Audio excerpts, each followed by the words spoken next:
What's up, people? It's your man Chef back here for another video. Just thinking about a couple things, and this thought came across my mind.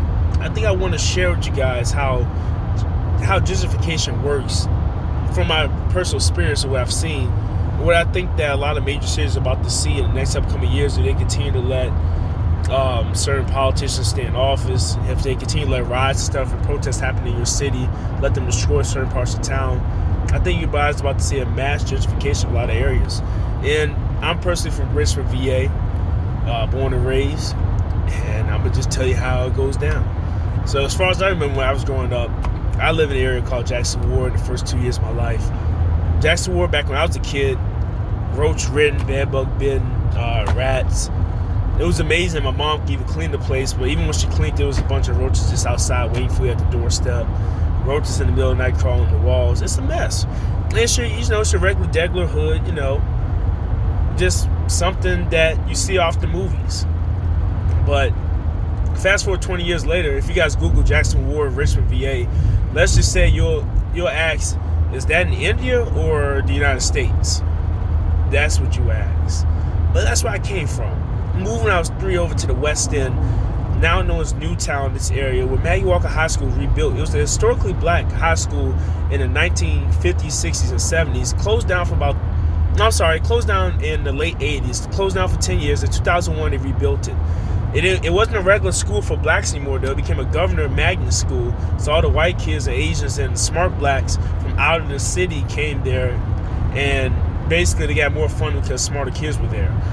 That was the start of the gentrification of that neighborhood, because that neighborhood was historically black in the West End from the segregation times. Where I lived at in Lee Street, it was a run-of-the-mill, decent house, had a long hallway, nice backyard, but it was one of them old-fashioned black people homes, one-story, wood siding, white picket fence, and my neighbors had nicer houses because they already started the gentrification process. They started rebuilding the homes, repainting the homes up, paving the streets better.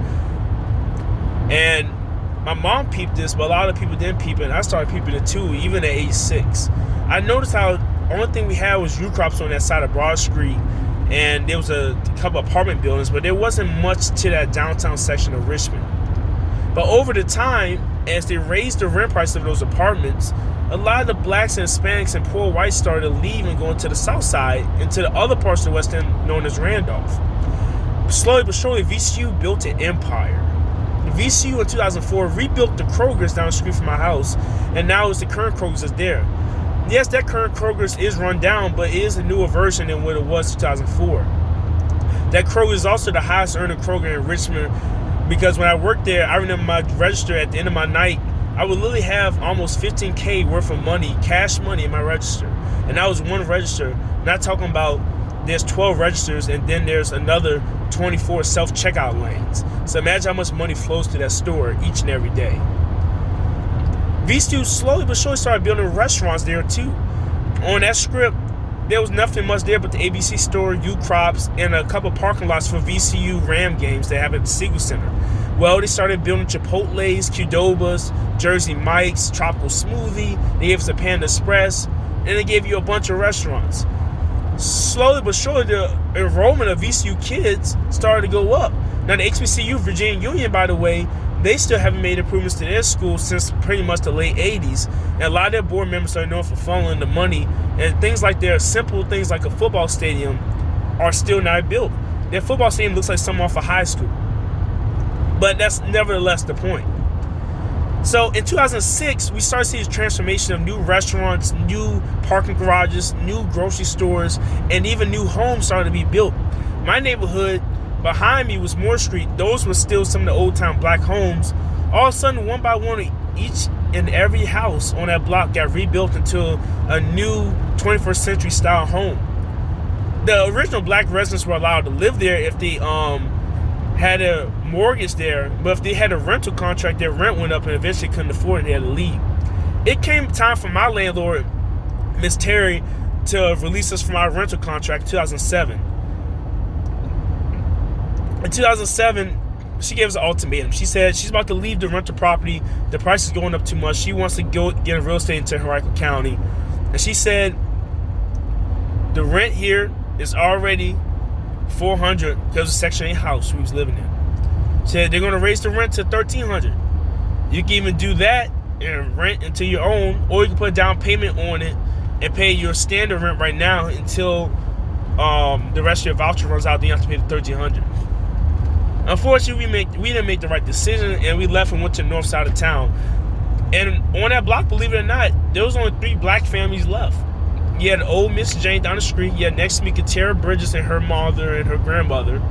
And other than that, Alexis Davenport and her mother. These are all kids I went to school with. They were down the street. But at that point, there was older white men and women living there, younger white families living there. Our next door neighbors, they were Middle Eastern, but they had money. Once we left, Katera's grandmother died, and then they had to leave the neighborhood because she was the main one paying the mortgage.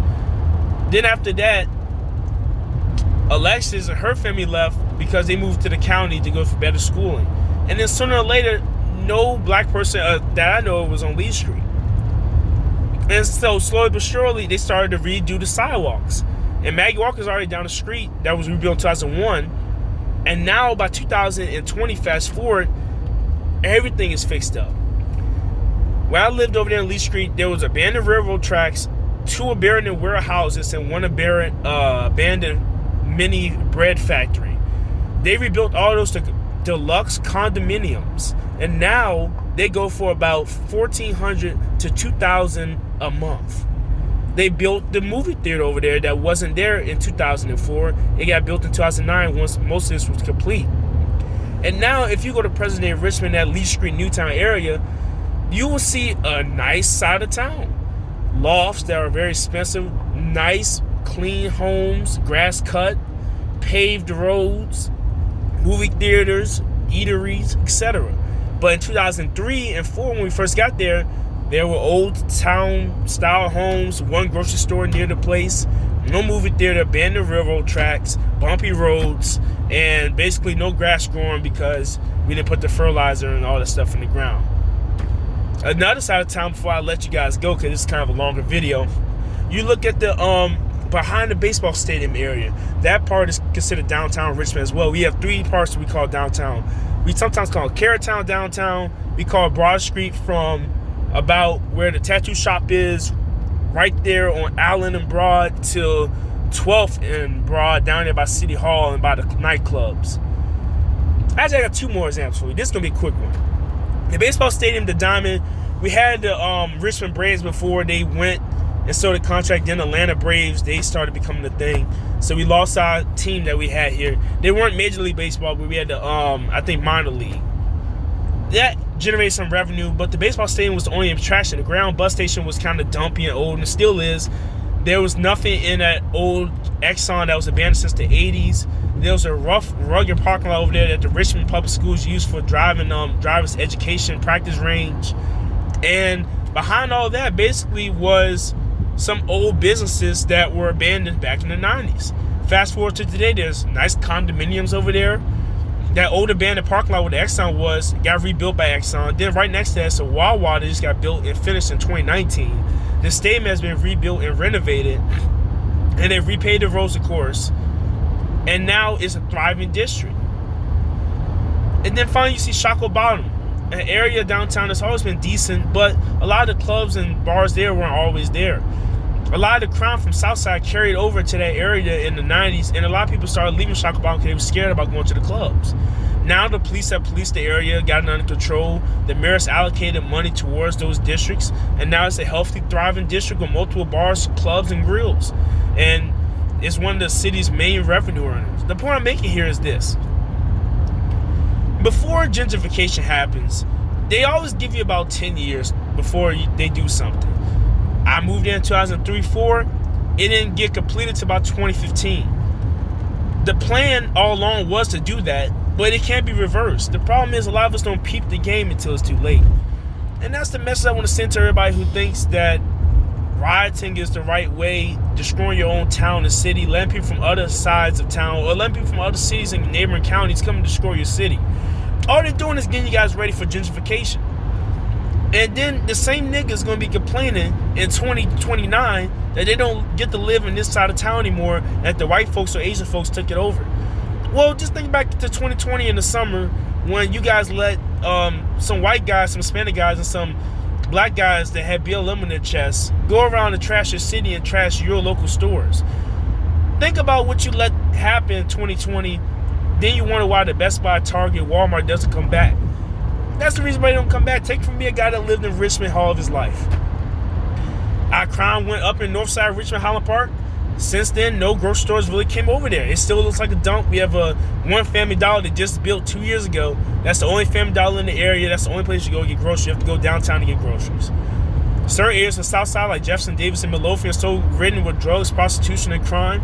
They just basically left it like that. They paved the road eventually, but there's nothing there with just fast food restaurants, no grocery stores, no amusement, entertainment type,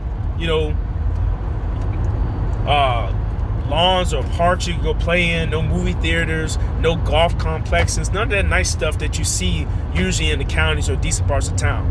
So make sure you protect what you have while you have it, because if you don't, somebody else will have it, and then when they get done, they're going to let you move back in, but it's not going to be what they had. Anyway, it's your man Chef from Off the Dome. Sorry for the long video. I usually make my videos 5 minutes or less, but I had not a lot of knowledge to drop to you guys today. Let me know in the comment section what city you're from and if you've seen gentrification throughout your lifetime. I know a lot of you guys have, most likely. It's unfortunate, but that's what happens when a lot of people don't stand up for their territory. Make sure you like, comment, share, subscribe. It's your man Chef from Off the Dome. I'm signing out. Peace.